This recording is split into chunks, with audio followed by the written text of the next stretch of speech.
बिस्मिल्लाहिर्रहमानिर्रहीम। अस्सलामु अलैकुम वरहमतुल्लाहि वबरकातुहू। नाज़रीन, आज की इस वीडियो में मैं आप दोस्तों को बताऊंगा कि दिलों का मैल, दिलों की स्याही कैसे दूर की जाए, यानी वो कौन सा तरीका है जो अल्लाह पाक और उसके प्यारे हबीब सल्लल्लाहु अलैहि वसल्लम ने हमें बताया है कि जिससे दिलों का मैल साफ़ होता है।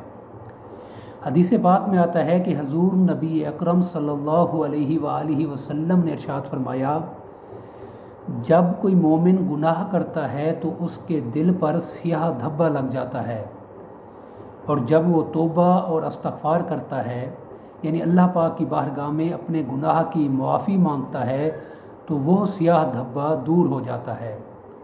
लेकिन अगर वो बार बार गुनाह का इर्तिकाब करता है और तौबा और इस्तिग़फ़ार नहीं करता, तो वो स्याह धब्बा उसके दिल पर फैल जाता है।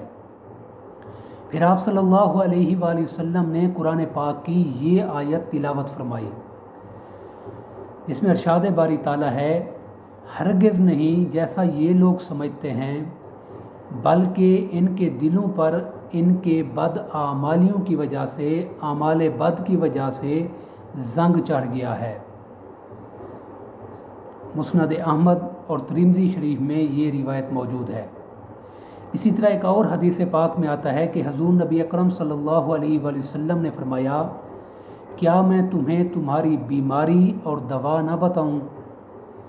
फिर फरमाया कि तुम्हारी बीमारी तुम्हारे गुनाह हैं और तुम्हारी दवा तौबा और इस्तिग़फ़ार है। यानी ये वो तरीका है कि जिससे दिलों का मैल साफ़ होता है, दिलों की जो स्याही है वो दूर होती है। वो है तौबा और इस्तिग़फ़ार का, सच्चे दिल के साथ अल्लाह पाक की बारगाह में अपने गुनाहों की मुआफ़ी मांगने का।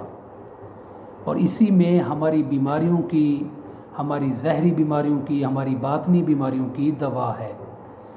दुआ है अल्लाह तबारक व तआला हम सब को सही मानों में तौबा और इस्तिग़फ़ार करने की तौफ़ीक़ अता फ़रमाए और हमें दुनिया और आखिरत की भलाई अता फ़रमाए। अस्सलामु अलैकुम वरहमतुल्लाहि वबरकातुहू।